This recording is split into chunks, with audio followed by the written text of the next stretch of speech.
Nous allons aborder la pleine lune en Taureau, qui a lieu aujourd'hui, ce soir. Alors, nous avons vu dans l'introduction ce qu'était une pleine lune, je le rappelle tout à fait rapidement. C'est en astrologie l'opposition entre le Soleil et la Lune. Ça veut dire que ces deux planètes, ces deux luminaires se situent au même degré, mais dans des signes qui se font face. Alors, dans cette pleine lune, il y a aussi d'autres éléments astrologiques qui interviennent.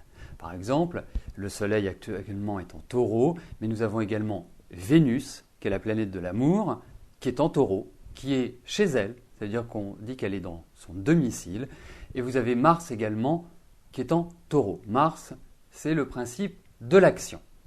Ensuite, nous avons une magnifique conjonction entre la Lune et Saturne. Une conjonction, c'est quand deux planètes sont dans un même signe et sont proches l'une de l'autre.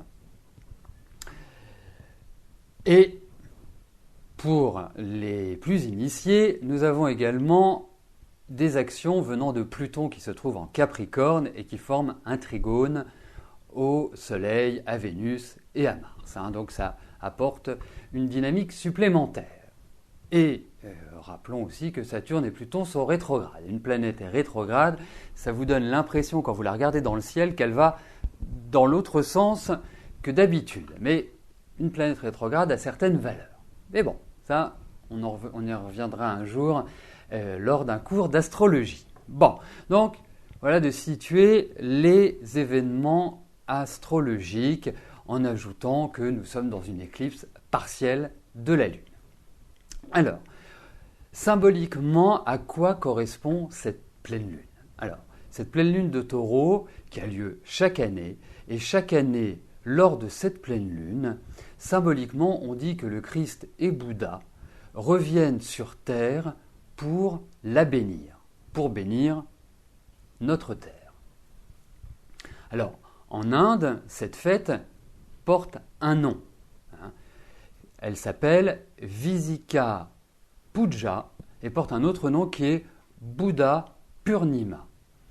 En fait, c'est une des pleines lunes les plus importantes et les plus puissantes de l'année.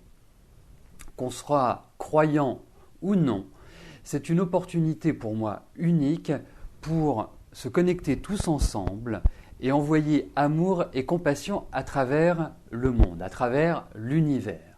C'est vraiment une phase de pleine lune qui est une phase de réunion. Alors, à ce moment-là, nous devrions commencer à comprendre plus objectivement les blocages que nous vivons sur le plan relationnel, sur le plan émotionnel. D'où viennent nos comportements rigides, sclérosants, nos frustrations, c'est reconnaître également nos fautes. C'est vraiment faire une sorte d'introspection sur ce qui nous entoure, sur notre façon d'agir, sur notre façon de réagir et ce qui nous permet de nous améliorer. Bon, je suis désolé, j'ai oublié d'éteindre mon portable. Je vais le faire tout de suite. Heureusement que ce n'est pas Renaud, parce que autrement, il m'aurait hurlé dessus après l'émission. Jean-Philippe, de ce côté-là, est beaucoup plus souple. Voilà. Bon. Donc ça, c'est la dimension, je dirais, personnelle. Sur un plan plus collectif, plus économique, plus social, c'est une phase qui est également très importante puisqu'elle correspond à une mise en place de réformes profondes. C'est quelque part le démarrage, c'est le premier souffle d'un changement de comportement, de la mise en place de réformes qui sont novatrices et qui vont changer d'une certaine manière notre vie. Alors là, on en est, je dirais, au premier pas, mais à partir de la rentrée et de la fin de l'année, il y a des réformes qui vont passer, qui vont être vraiment très importantes pour notre pays, pour notre monde entier. Ce n'est pas simplement pour la France, ça peut être aussi des réunions entre pays, des accords qui sont faits et qui vont mettre, je dirais, en avant l'intégrité, la discipline et la responsabilisation. Alors, j'espère que nos dirigeants mais ça on peut quand même en douter, ces dirigeants s'appliqueront à respecter les 3 principes que je viens de citer. Alors, dans cette pleine lune, même si elle est assez puissante, il y a un bon aspect qui n'est pas toujours facile à vivre au niveau individuel, mais au niveau collectif, c'est un bon aspect. C'est la conjonction entre Lune et Saturne.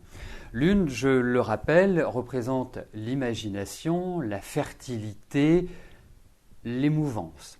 Saturne représente les archétypes, le modèle, on va appeler ça la rigidité, on va appeler ça l'ordre, l'organisation, les racines, ce qui est établi.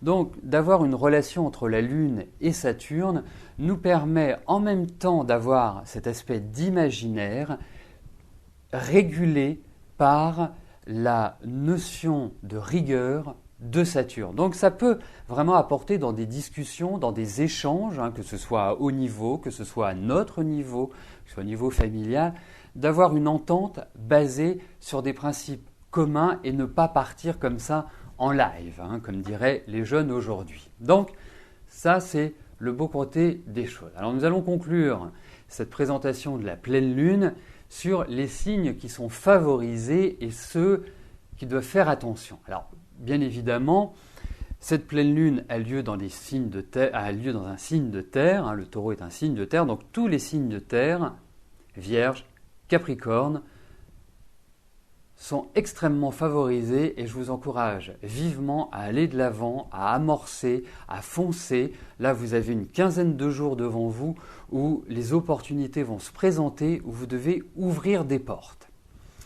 Ensuite, pour les signes d'eau, donc le Cancer, le Scorpion et les Poissons, c'est une période également très dynamique, très tonique, qui permet justement de reprendre pied, de permettre d'une certaine manière à nos énergies personnelles d'être beaucoup plus centrées.